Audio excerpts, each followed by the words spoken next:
The beasts of the field shall honor me. Isaiah 43-20, animals, or people. Another old, and often obscured, viewpoint of Scripture involves another possible misinterpretation of the original Hebrew. In our politically correct societies today, the mention of the following below may be quickly greeted with hostility and/or closed ears. Those alive in our ancient history, however, might not have thought the same way we do.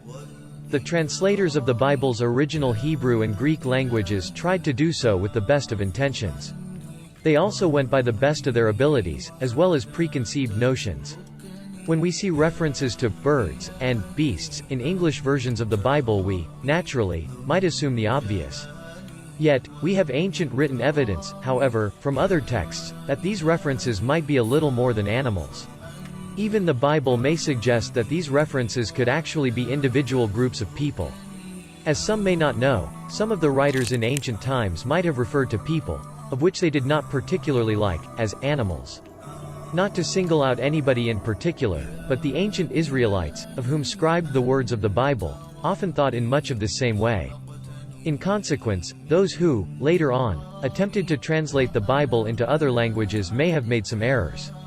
Not knowing these may have actually been human beings, they could have tried to translate these references with an animal in mind. As we'll see, there could be a lot more to a number of passages of the Bible, because of it. This practice of labeling someone an animal is still done today, only on a smaller scale. Men, sometimes, brag about being a dog. A person overeating might be called a pig. A woman may refer to a cheating man as a beast, etc. There are also a number of examples of this occurring in the Bible, as well. Wherefore are we counted as beasts, and reputed vile in your sight? Job chapter 18 verse 3 KJV. The Hebrew word, translated as beasts in the above, is the word behemoth. This word, as one of these early translators, often, could have mistaken as some type of animal. And again, we are not out to point fingers at anyone, here, by the following examples. We just want to show how all of this could have really panned out. Note an ancient Jewish text. There are many kinds among Israel that are called cattle and beasts. One is from the side of the serpent and another from the side of idolatrous nations, who are like animals and wild beasts.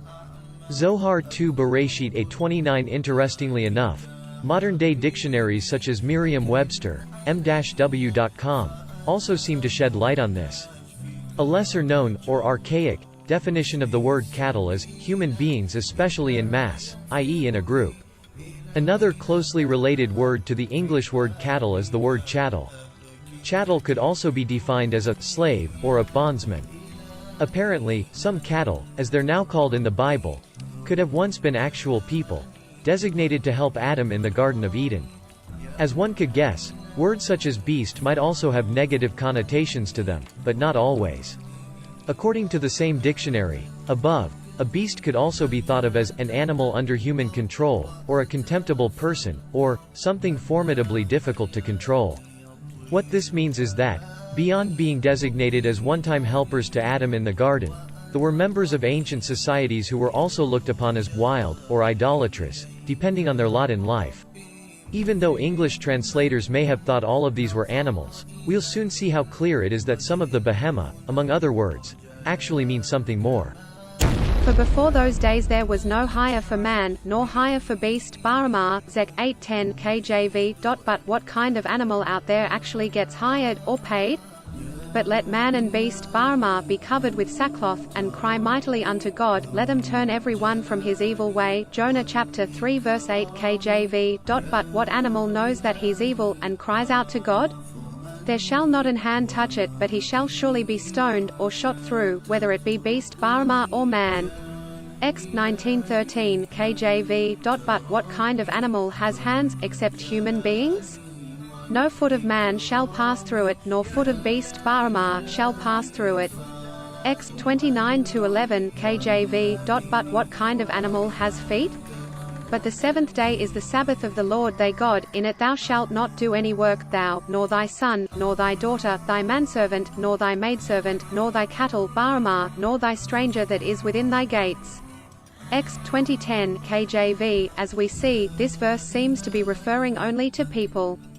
Let neither man nor beast, Baramah, herd nor flock, taste anything.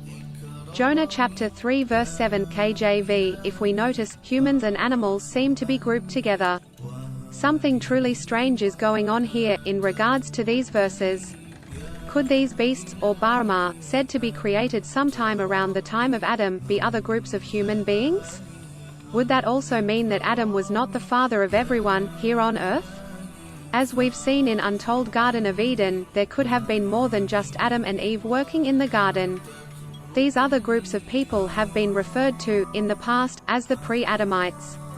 There were references to the beasts of the field and the fowl of the air around this early time of Adam. The proper Hebrew words, translated in beasts and fowl, are che and owph, respectively.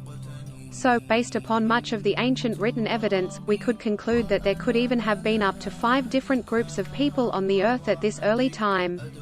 These are, in their original Hebrew, the che, or beast, of the field, the Bahama, also translated as beast, the oph, or fowl, of the air, the reems, or creeping thing, that creepeth, the Adam, the Adamites, the group of people Adam belongs to. Could these be actual names of actual groups of people, present since the formation of Adam? They seem to continue to reappear, again and again, throughout the King James translation. If these groups were people, indeed, then the Garden of Eden, and the entire world of Genesis, might actually be able to take on a whole new look. As well, the interpretations of many of the stories throughout the Bible could be able to take on a whole new meaning. The beasts che, of the field shall honor me. Isa 43-20 KJV. Again, what kind of animal knows how to honor?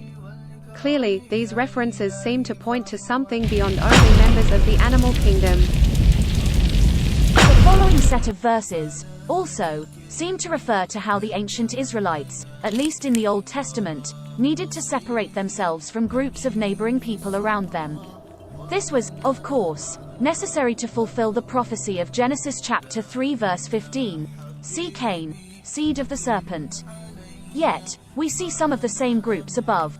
Leviticus 20:22 Ye shall therefore keep my statutes, and all my judgments, and do them, that the land, whither I bring you to dwell therein, spue you out not.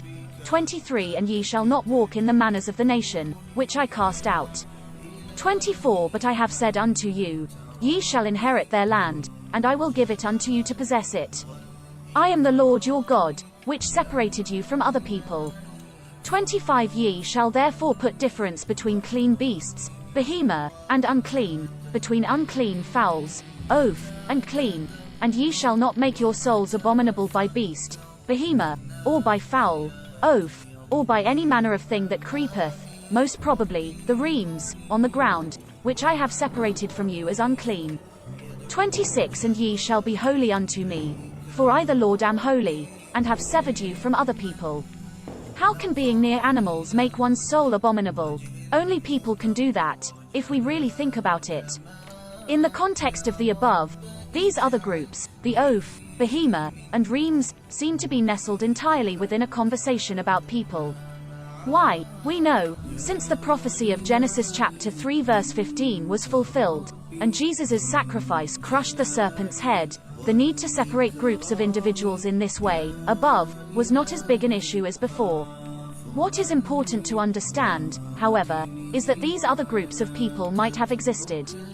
And, if they indeed existed, then we have another reinterpretation of early Genesis. What if Adam truly wasn't the father of everyone on earth? How could that change our whole perception of the ancient world? What if there were truly other groups of individuals alive during the time of Adam, and even beyond, known as the pre-Adamites? And, what kind of role could they have been able to play in the affairs of our world, ever since? We will see that the Bible mentions these same groups of individuals just before the flood, as going on board of Noah's Ark, and also coming off, as we'll see in other flood survivors. That leads us to believe, could there have been significantly more people around in the days of Noah who might have survived the flood? What changes could this make in our interpretation of Noah's flood? But first, to continue along our current time frame, we need to move a little further along, beyond the Garden of Eden, beyond the pre-Adamites, and take a look at the times just before Noah's flood. To find out what their world was like, as well as what may have helped to bring on this flood, please go to Giants of Scripture.